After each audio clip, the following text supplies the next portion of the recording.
जो साकार रूप को, किसी शरीर को भी भगवान करके जानता है, वो उत्तम में उत्तम भक्त है। और जो अपने को नहीं जानता है, वो गुरु को भी नहीं जानता है। तो अगर हम किसी शरीर को या नाम रूप को भगवान मान रहे हैं तो भी तो उत्तम बात है। दादा भगवान बोलते थे कि अगर तुमने शरीर में आए हुए किसी को पहचान के भगवान करके जाना तो ये भी बहुत बड़ी बात है।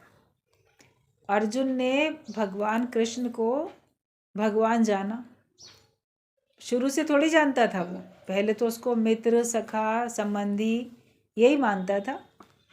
लेकिन संग रहते उसने उसकी महिमा को जाना, महसूस किया। और जब मुसीबत पड़ी, उसके मन में परेशानी हुई, तो उसको बस एक उन्हीं का तो मिला सहारा कि हाँ, यही मेरे दुख को दूर कर सकते हैं। तभी कहा कि आपके अलावा कोई और मेरे इस कष्ट को दूर कर ही नहीं सकता है, और आप ही मेरे लिए सब कुछ हो। और मैं तो आपका शिष्य हूँ, आपकी शरण में हूँ, मुझे सही समझ दो, ज्ञान दो। और फिर उसने महिमा जानी इतनी, ज्ञान सुन के फिर इसको पूर्ण भगवान करके जाना। तो सत्संग में भी आके अगर हम किसी को उसकी महिमा को जानते हैं और पूर्ण भगवान करके जानते हैं, तो ये बड़ी उत्तम में उत्तम भक्त की निशानी होती है। वरना कोई किसी को भगवान करके थोड़ी देख पाता है, नाम रूप करके देखता है, संबंधी करके देखता है। कोई इतना सोचेगा हाँ थोड़ा इनको ज्ञान है, जानकारी है, थोड़ा श्रेष्ठ हैं, लेकिन पूर्ण भगवान है कोई, भगवान के अलावा कोई है ही नहीं।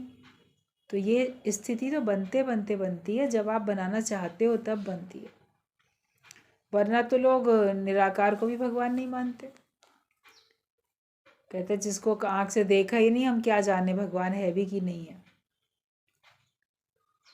आपका आस्तिक भाव जो होता है वो आपको भगवान तक पहुंचाता है। नास्तिक व्यक्ति थोड़ी भगवान तक पहुंच जाएगा। कोई प्रमाण मांगते रहते हैं, प्रमाण तो समय पे मिलता है, लेकिन हमेशा, हर बार, हर परिस्थिति में, हर बात में प्रमाण थोड़ी मिलता है। विश्वास भी तो कोई चीज़ होती है, विश्वास करना पड़ता है। हर बात का सबूत नहीं मांगा जाता, मगर विश्वास करना पड़ता है। और बाकी बोलते, जो संसार को देखते हो, सारी प्रकृति को देखते हो, तो वही सबूत के तौर पे है ना हमारे सामने।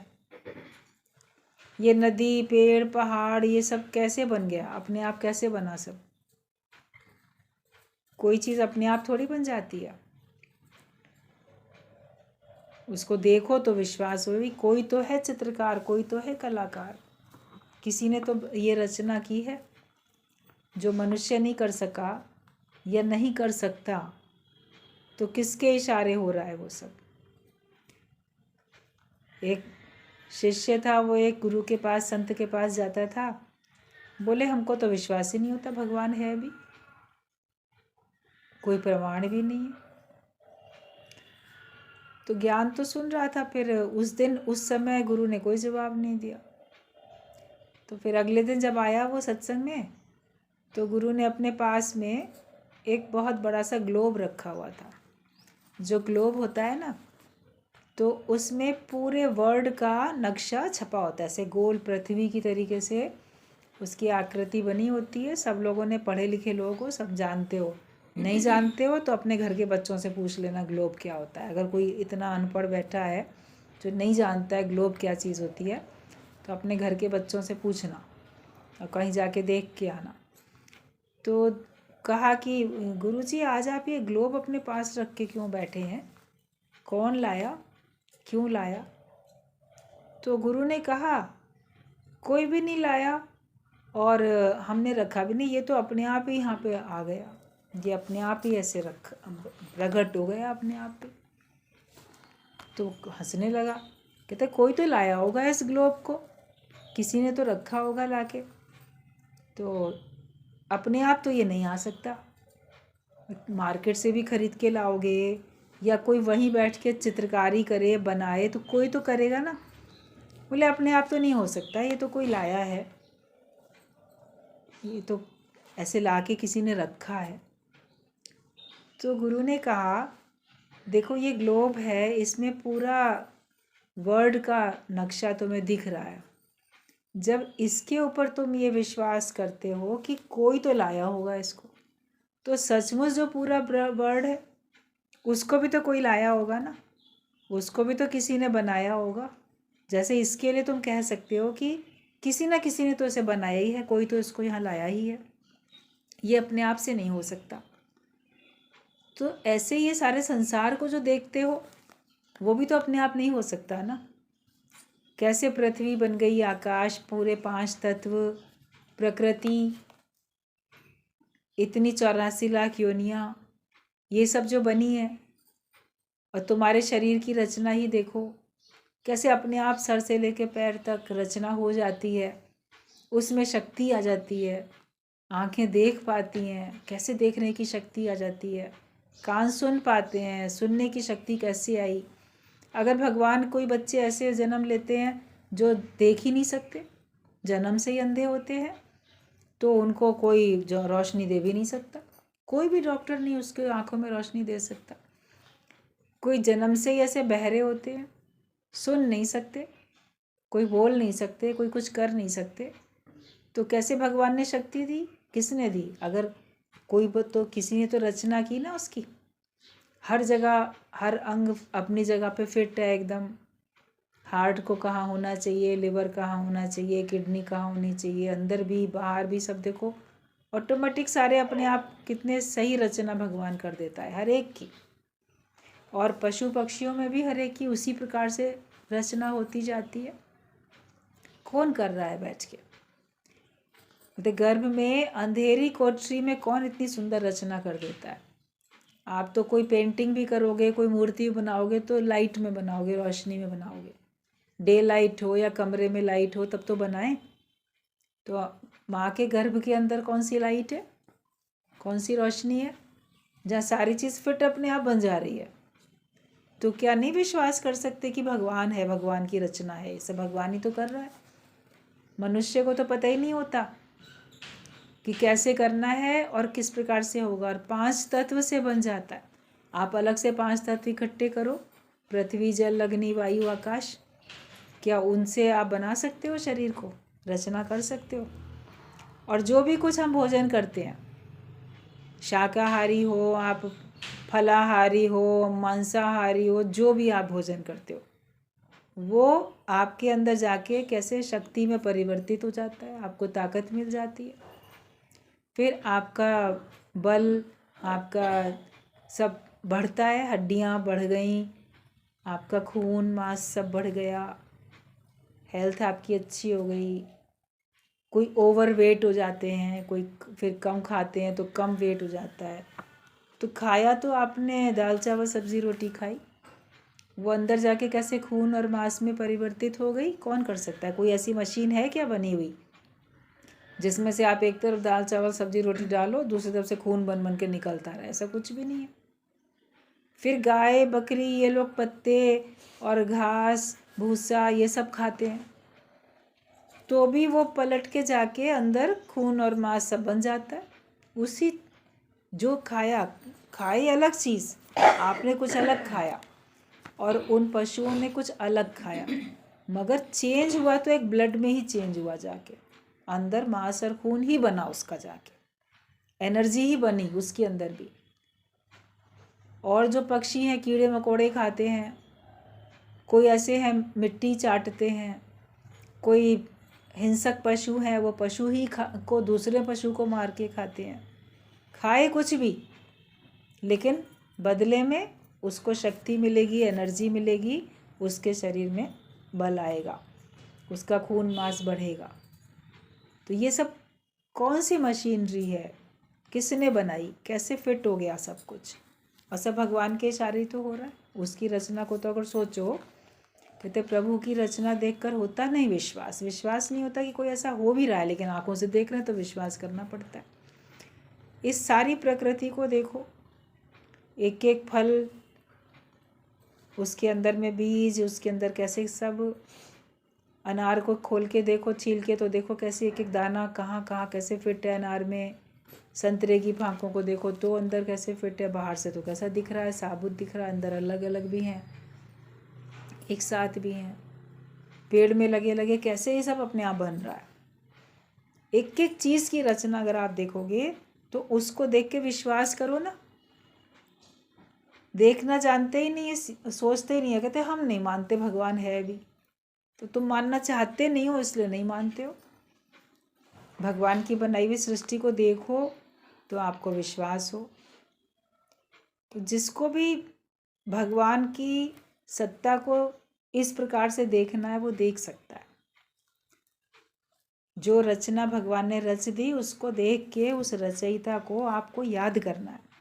भूले रहते हैं वरना सब लोग। तो ये गुरु हमें याद दिलाता है कि ये नहीं बोलो कि भगवान है ही नहीं, लेकिन वो है और ये प्रमाण मिल रहा है, सब बातों का प्रमाण मिलता है। फिर भगवान ने कहा मेरे अलावा कुछ और है ही नहीं। तो हम सबको भगवान करके जान सकें। अगर हम भगवान करके जान पाते हैं तो हम उत्तम भक्त हैं। भक्ति करते हुए तो सब लोग बहुत दिखाई देते हैं, हाथ जोड़ते, पूजा करते, प्रसाद चढ़ाते हुए, मन्नत मांगते हुए, मंदिरों में जाते हुए, माथा टेकते हुए, सब दिखेंगे, बड़े भक्त हैं भगवान के। लेकिन उत्तम में उत्तम भक्त वो है जो भगवान करके पहचानता है, जो भगवान करके जान लेता है कि वास्तव में भगवान जो आपकी मदद करेगा। अरे ये तो बिल्कुल मेरे लिए भगवान है। उस समय तो लोग बोल देंगे भगवान उस रूप में आया, उस समय बोलेंगे क्योंकि आपको किसी ने आके फ़ायदा दिया। लेकिन किसी ने आके नुकसान किया तो नहीं बोलोगे भगवान उस रूप में आया। भगवान ने फिर बोलेंगे कि फलाना उसने ये किया, उसने वो किया। कहीं नुकसान किसी के द्वारा हुआ तो नहीं बोलेंगे कि भगवान के द्वारा नुकसान हुआ। फिर वैर विरोध करेंगे, जिसके द्वारा नुकसान हुआ उसके साथ। वहाँ पर ही बोलो कि नहीं भगवान ने उस रूप में आके ये मेरा को कष्ट दिया। और कोई भगवान हमारा शत्रु नहीं है जो हमको अकारण ही कष्ट देगा। वो न्यायकारी है और वो हमारे कर्म का हिसाब किताब हमको दे के हमको कर्मों से खाली करता है, हमारे खाते को खाली करता है, ताकि आप फिर जन्म मरण के चक्कर से छूट सको। आपके अकाउंट में से पैसा निकलता जाए, नया जमा ना करो तो क्लोज हो जाएगा ना, फिर ख़त्म हो जाएगा। लेकिन मनुष्य क्या करता है, पुराने कर्मों के फल भोगता है जो उसके खाते में थे, अच्छे या बुरे, नए बना लेता है। तो एक तरफ से आप पैसा निकालते हो, एक तरफ डालते रहते हो, तो उसमें तो रहता ही है ना, कम या ज़्यादा होता ही रहता है। ज्ञान में आने के बाद आप कर्मों से ऊंचे उठ जाते हो, कुछ नए कर्म नहीं बनाते, पुराने का सारा हो जाता है, क्योंकि भोगे नहीं छूटे नहीं कर्म गति बलवान। भोगना तो पड़ेगा ही, भोगे बिना तो छूट नहीं सकते। कर्म की गति ऐसी है, बलवान है वो गति। लेकिन खुशी से, ज्ञानी खुशी से जो भी सामने परिस्थिति आती है उसको खुशी से स्वीकार करता है। अज्ञानी व्यक्ति हाय हाय करता है। भोगना तो उसको भी पड़ता है। कहते देह धरे का दंड है सब काहू को होए, ज्ञानी भोगे हंस के, अज्ञानी भोगे रोए। ज्ञानवान तो हंस के ही भोगता है और अज्ञानी व्यक्ति तो रोक रो के भोगता है, शिकवे शिकायत करके भोगता है। जब सब ज्ञानवान बन जाते हैं तो जैसे प्रभु की लीला देखते हैं, बैठ के कोई पिक्चर देखता हो, उसमें जो भी चल रहा है उसको एंजॉय करते हैं। कभी उसमें घबराहट भी होती है, कभी दुख भी होता है, कभी हंसी भी आती है, कभी खुश भी होते हैं। और लेकिन ये कि मालूम है ये पिक्चर है, इसमें हम कुछ बदल नहीं सकते, बस हमें उसको देखना है। देख के अलग अलग प्रतिक्रियाएं होती हैं। जितने नासमझ होते हैं जिस समय तक, तब तक उसमें ज़्यादा दुखी सुखी हो जाते हैं, पिक्चर में भी आंसू बहा के आ जाएंगे, या उसकी स्टोरी का असर बड़ा रहेगा। कोई डरावनी पिक्चर होगी तो वो अपने घर में भी रात को सोएंगे तो डर लगेगा, वही सीन याद आएंगे। लेकिन 2-4 दिन बाद फिर मन ठीक हो जाता है कि हाँ है तो एक्टिंग, है तो पिक्चर ही। और कोई पहले दिन से देखने से पहले से ही जानता है कि जो है वो सब पिक्चर है, चलो देख ले रहा हूँ, सामने दिखाई देती है तो देख लेता हूँ। तो जो समझदार होता है वो उसको मिथ्या भाव से देखता है, सत्य भावना से नहीं देखता, मिथ्या भावना से देखता है। और गए हो पैसा खर्च करके पिक्चर देखने के लिए, तो मनोरंजन के लिए तो गए हो, रोने, दुखी होने, भयभीत होने थोड़ी गए हो, मन खराब करने थोड़ी गए हो। क्यों गए पैसा खर्च करके सिनेमा हॉल में? कि हम देख के आएंगे, मनोरंजन के लिए जा रहे हैं। तो संसार में आए हो तो सोचो मनोरंजन के लिए आया हो, देह धारण करके मैं आया तो मनोरंजन के लिए आया। तो मैं हर बात में ठीक रहता हूँ। कोई कैसी होती है स्टोरी, कोई कैसी होती है, जो भी उसमें एक्टिंग करते हैं वो उसी हिसाब से रोल करते हैं, उनको उसका पैसा मिलता है। उसमें वो शिकवे शिकायत थोड़ी करते मेरे को ये ऐसा काम, ऐसा रोल, ऐसे डायलॉग, ऐसा ड्रेस, इस प्रकार का मुझे करना पड़ा। तो अज्ञानी व्यक्ति ही हाय हाय करेगा, ज्ञानवान बोलेगा क्या कि मेरे को ऐसे करना पड़ा, बोलेगा ये भी रोल है, ये भी पिक्चर है, जो हो रहा है बड़ा अच्छा हो रहा है। और हम उसमें भगवान की कृपा समझें। किसी को राजा बनाया, किसी को भिखारी बनाया, लेकिन अगर तुम्हें ज्ञानवान बनाया भगवान ने, ज्ञानवान होने का अवसर दिया, तो तुम उसकी कृपा समझो ना, कि चाहे मेरी परिस्थिति बाहर से कैसी भी है, लेकिन शुक्र है कि मेरे पास कोई ब्रह्म ज्ञान तो है, सत्संग तो है, कोई सही समझ देने वाला मेरे पास गुरु तो है। इस बात की खुशी मनाओ। बाहर की परिस्थितियों में उतार चढ़ाव में हमको दुखी सुखी नहीं होना, एक रस अवस्था में रहना, हर बात से हमको समझौता करके चलना है। युद्ध से कोई उद्देश्य पूरे नहीं होंगे, लेकिन समझौते से होंगे। भगवान कृष्ण ने भी कहा कि युद्ध जो है वो टाल सकते हो तो टालना चाहिए। सबके कहने पर भी नहीं दुर्योधन कौरव मान रहे थे, आखिरकार भगवान ही शांति का प्रस्ताव लेके समझौता करने के लिए गए ना।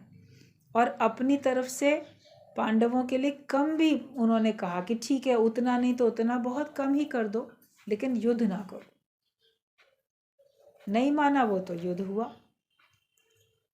तो हमें अपने जीवन में हर बात के लिए समझौता करके चलना चाहिए। लड़ाई झगड़ा, युद्ध करना, वैर विरोध करना, नाता तोड़ देना, वो सरल है, मगर उससे कुछ हासिल होने वाला नहीं है। उस समय कोई एकदम से मान लो किसी बात पे किसी को क्रोध आता है, कोई बहुत बोल देता है, कुछ कर देता है। अज्ञानी व्यक्ति तो सारी जिंदगी नहीं भुलाएगा, उसने ऐसा कहा, उसने ऐसा किया, तो आपकी बातों को भी दूसरा नहीं भुलाएगा, इसने ऐसा कहा, इसने ऐसा किया। बात तो दोनों ही तरफ से होती है। लेकिन ज्ञानवान फिर अगर उस समय वो नहीं समझदार था, एक्शन का रिएक्शन उसके द्वारा भी हो गया, मगर ज्ञानी वो है जो बाद में फिर प्रेम कर सकता है, बाद में वो फिर उस टूटे हुए अपने हृदय को दूसरे के हृदय को जोड़ सकता है, टूटे हुए रिश्ते को, टूटे हुए नाते को वो जोड़ सकता है, अपने मन को मोड़ सकता है, झुक सकता है। फिर अगले की मर्जी है वो उसको आगे कंटिन्यू करता है कि नहीं करता है। आप अपने मन में तो कम से कम बात नहीं रखोगे ना। अपनी ओर से तो कृष्ण भगवान ने भी समझौता करने की कोशिश की ना। तो हम अपनी ओर से माया में हर प्रकार से अपना मन हटा के और बहुत सारी बातों में हम कॉम्प्रोमाइज़ करके जब चलेंगे, तो हम देखेंगे कि हम परमात्मा के रास्ते पे आसानी से आगे बढ़ रहे हैं। वरना आप ही की तो उन्नति रुक जाती है, आप ही को रुकावट मिलती है हर तरफ, दूसरे में भी अपने में भी। भजन तो गा लेते हैं, मुझ में राम, इसमें राम, सब में राम समाया, सबसे कर लो प्यार, जगत में कोई नहीं है पराया। भजन तो सबको बड़े अच्छे लगते हैं, गाते भी हैं खुद बड़े अच्छी तरीके से, लेकिन उसके ऊपर अपनी स्थिति बननी चाहिए कि सब में भगवान समाया है, तुम में भी है, तो अपने को भी परेशान नहीं करो, अपने को भी दुखी नहीं करो, और दूसरे में भी है उसको भी नहीं करो, बस भगवत भाव रखो। तो जो सब में भगवान करके देखता है वो उत्तम में उत्तम भक्त है। और जो अपने को नहीं जानता है तो गुरु को भी नहीं जानता है। आप बोलो कि हाँ गुरु तो भगवान है पूरा, मैं भगवान नहीं हूँ, तो उसको तुम कहते हो केवल, अभी मान नहीं रहे हो। कैसे वो भगवान है और तुम कैसे भगवान नहीं हो, उसको तो देखो। तुम अपने अंदर के जीव भाव को हटा दो तो देखोगे भगवान हो। तो जब तक तुम अपने को नहीं ठीक कर लोगे तब तक तुमको दूसरा पूरा ठीक नहीं दिखेगा, उसमें कोई कमी दिखती रहेगी। तुम अगर कंप्लीट हो, पूर्ण हो, तो तुम किसी से भी शिकवा शिकायत नहीं करोगे। मतलब जो खुद कंप्लीट होता है तो वो कंप्लेंस नहीं करता है। अगर आप कंप्लेन करते हो तो आप कंप्लीट नहीं। तो अगर कोई शिकवा शिकायत करते हो किसी से, भगवान से या अपने मन ही मन में, तो अभी तुम ही पूर्ण नहीं हो, जीव भाव में हो, अभी तुम अधूरे हो, अधूरा ज्ञान लिया है, तभी हम शिकवे शिकायतों में पड़े हैं। और जब हमारे अंदर से सारे शिकवे शिकायत ख़त्म हो जाती है तब महसूस करना कि अब तुम पूर्ण बने हो। तो पहले अपने को बनाने में लग जाओ, अपनी कमी दूर करने में लगो। कोई तुमको सुधारने के लिए बोलेगा देखो तुम ऐसा नहीं करना चाहिए, तो तुम झट से बोलोगे फलाना भी तो ऐसे ही करता है, तुम भी तो ऐसे ही करते हो, ऐसा वैसा। तो तुमको सुधारने के लिए कहा जा रहा है ना, तुम दूसरे के ऊपर क्यों देखते हो? वो सुधरा कि नहीं सुधरा, वो बना कि नहीं बना। हम आए हैं ज्ञान में, हम पूरे हुए कि नहीं हुए। तैरना सीखने जाते हैं बच्चे, तो जो मास्टर उनको सिखाता है तैरना, वो अपना अपना सब सीखते हैं ना। वो वहाँ बैठ के बोले उसने सीखा कि नहीं, उसने अभी तक सीखा कि नहीं, वो कितने दिन से सीख रहा है। तो उसकी अपनी, जितने भी उसकी अपनी ऐसे है क्षमता, उतना ही वो सीखेगा। आप जितना जल्दी सीख सकते हो उतना जल्दी सीख सकते हो। विवेकानंद पहुँचे जिस समय अपने गुरु के पास, रामकृष्ण परमहंस के पास, तो किसी ने कहा कि लो एक और आ गया देखो ज्ञान सुनने के लिए। तो उस समय वहाँ पे 36 लोग बैठे हुए थे। उसने देखा, गिना, कहता है 36 में पहला मैं आ गया हूँ। मतलब मैं इतना पुरुषार्थ कर लूँगा कि मैं सब में फर्स्ट आके दिखाऊंगा। और ये बात हुई भी। आज देखो सबसे अधिक रामकृष्ण परमहंस के कितने शिष्य थे, उनमें सबसे अधिक फर्स्ट नंबर पे नाम किसका है? विवेकानंद का ही तो नाम है। बाकी भी हैं, बाकियों के भी नाम है, मगर इनकी तुलना में नहीं है। महानता उसी को मिली क्योंकि उसने जी तोड़ मेहनत की। उसने अपने को भुला दिया, अपने सुखों को भुला दिया, अपने घर परिवार को भुला दिया। उसने केवल गुरु को याद रखा, उसके शिक्षाओं को याद रखा, उसके हिसाब से कार्य किया। तो हमें भी उसी के हिसाब से ही, ज्ञान के हिसाब से ही अपना जीवन बनाना है। तो अपने को अगर तुम बना लोगे तो तुम्हारे को सारा संसार बना हुआ दिखेगा। अपने को ही नहीं बनाओगे तो खुद भी अधूरे हो, दूसरे तो हैं ही अधूरे। हम सारे संसार को थोड़ी ना ठीक करने आए हैं, हम अपने को ठीक करने आते हैं। अपनी पढ़ाई पढ़ो, तुमको फर्स्ट नंबर मिलेगा, तुम पास हो जाओगे, तुम्हें डिग्री मिल जाएगी। बाकी जो नहीं पढ़ते हैं वो फेल होते रहेंगे। वो जब चाहेंगे पास होना, जब उतनी मेहनत करेंगे तब पास होंगे। तो परीक्षाएं जीवन में आती हैं, ज्ञान पक्का हो, हम उसमें पास होके दिखाते जाएं। जो निराकार का भक्त है वो भी मेरे में लीन हो जाता है, मतलब वो भी आत्मा में लीन हो जाता है। और जो साकार का भक्त है वो भी मेरे में लीन हो जाता है। चाहे आप साकार की भक्ति करो चाहे निराकार की भक्ति करो, लेकिन भाव पूरा भगवान का होना चाहिए। उसमें नाम रूप का ज़रा भी अंश नहीं हो। मंदिर में आप जाते हो, किसी किसी मंदिर में कई प्रकार के नाम रूप वाले भगवानों की मूर्तियाँ होती हैं।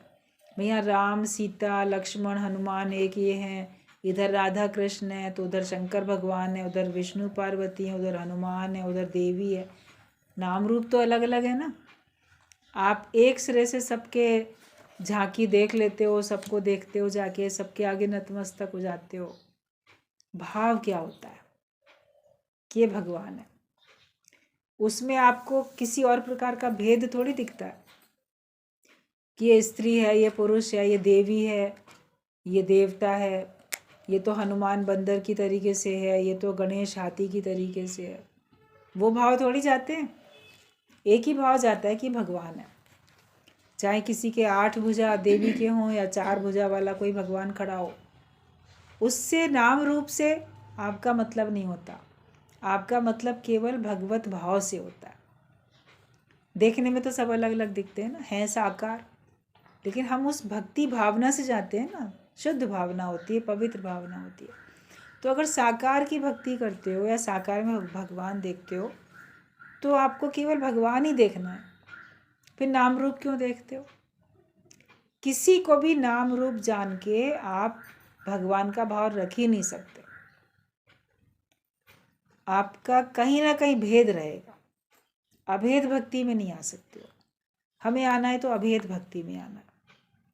किसी को भी देखो तो उसी भगवत भावना से देखो, जैसे मंदिर की अलग अलग मूर्तियों को भगवान करके देखते हो, ऐसे ही जो चलते फिरते परमात्मा के बनाए हुए बंदे दिखाई देते हैं उनको भी उसी भावना से देखो। भले उनका नाम अलग है, रूप अलग है, काम अलग है, व्यवहार अलग है, आपकी दृष्टि में हो कि वो भगवान है। ये अपने से मेहनत करनी है हर एक को, आपके बदले में दूसरा कोई मेहनत नहीं करेगा, उसको मेहनत खुद ही करनी है।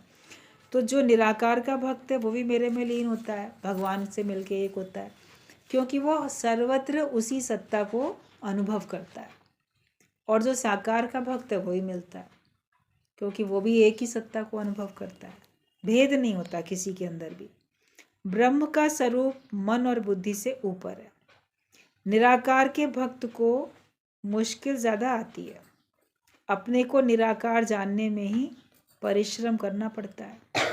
जो देह अध्यासी है वो निराकार में नहीं रह पाता है। मेहनत करके जो एक बार निराकार में टिक जाता है वो स्वयं भगवान हो जाता है।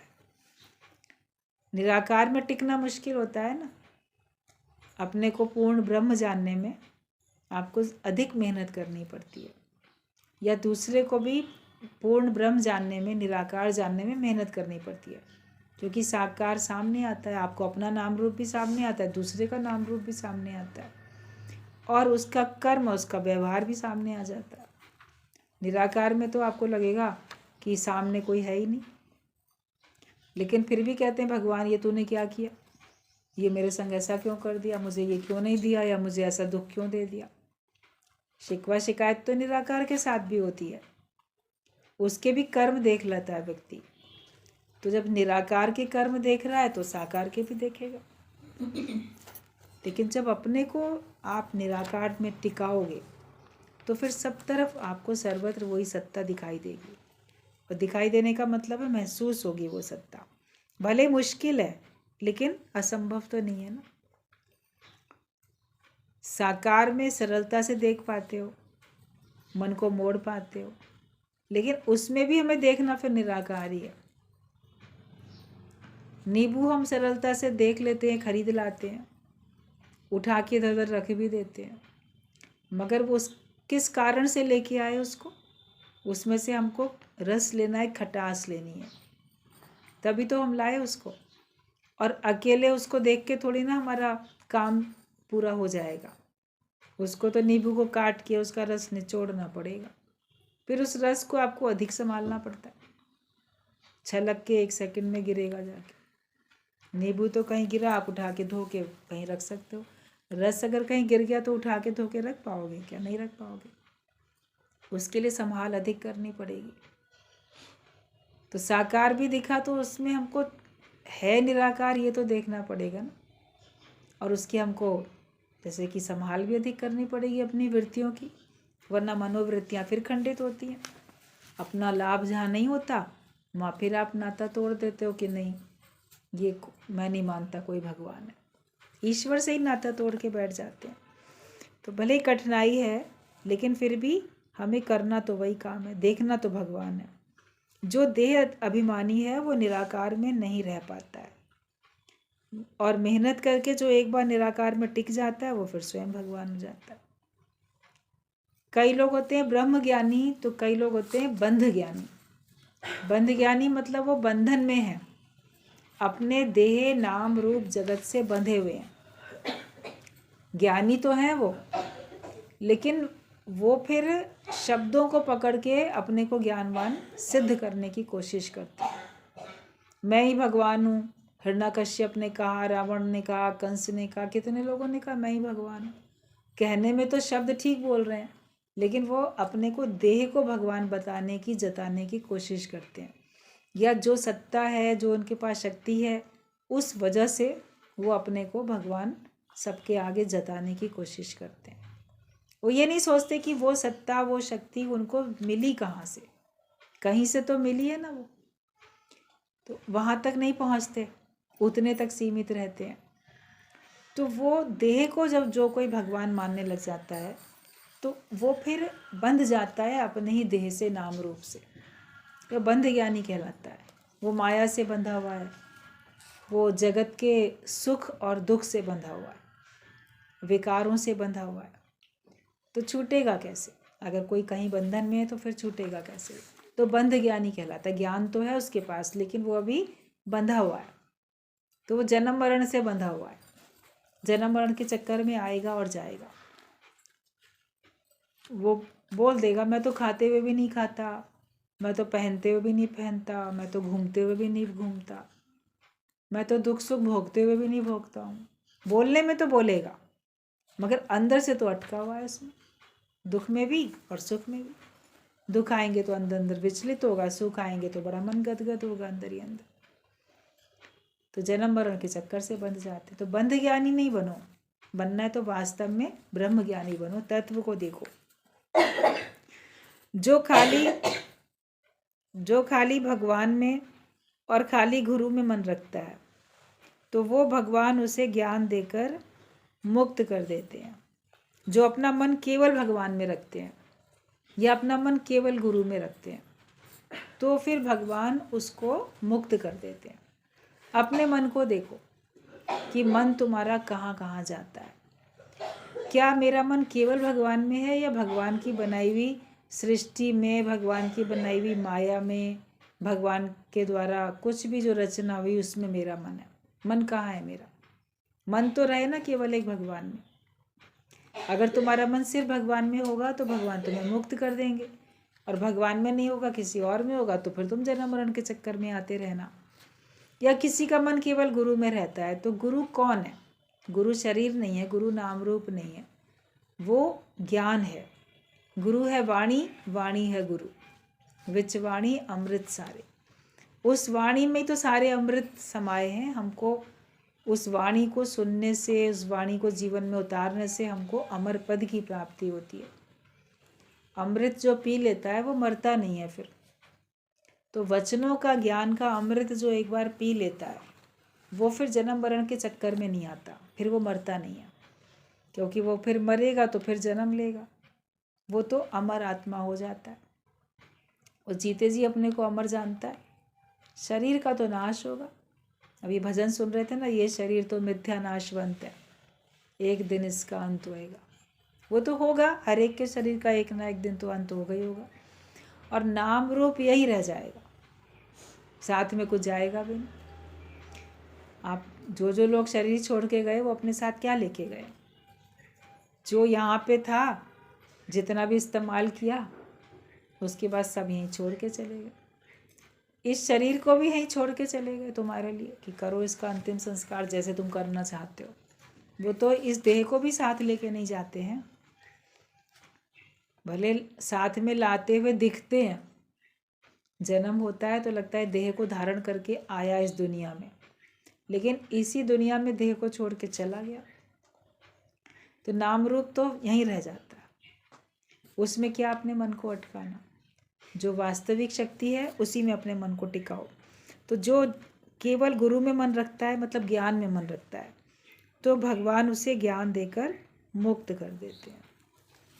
आपको अगर मुक्त होना है, जन्म मरण के चक्कर से छूटना है, कभी ये सोच के देखो कि अभी तक जिसकी जितनी भी आयु हो चुकी है, उसने अपना जीवन, जितना भी जीवन उसने संसार में दिया या मन जितना भी संसार में रखा, तो उससे क्या उसको भरपूरता मिली? क्या उसको तृप्ति मिली? आपका मन हमेशा बोलेगा कि माया में मन रखने से, जगत में मन रखने से, नाम रूप में मन रखने से हमें तृप्ति नहीं मिलती है, संतुष्टि, भरपूरता नहीं मिलती है। उसमें हमें सब कुछ प्राप्त होने के बाद भी कुछ खालीपन का एहसास होता है, और चाहिए की भावना बनी रहती है।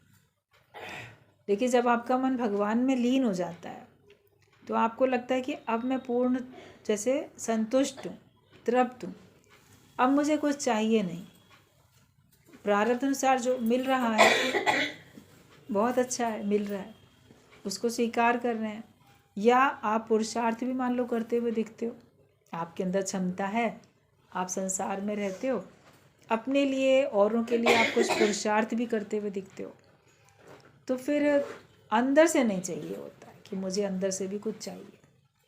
तो वो स्थिति हमारी बन जाए तभी होगी जब आप वास्तव में अपने को पूर्ण करके जानोगे। अधूरे अधूरे रहो नहीं, रहो, पूर्ण होके रहो।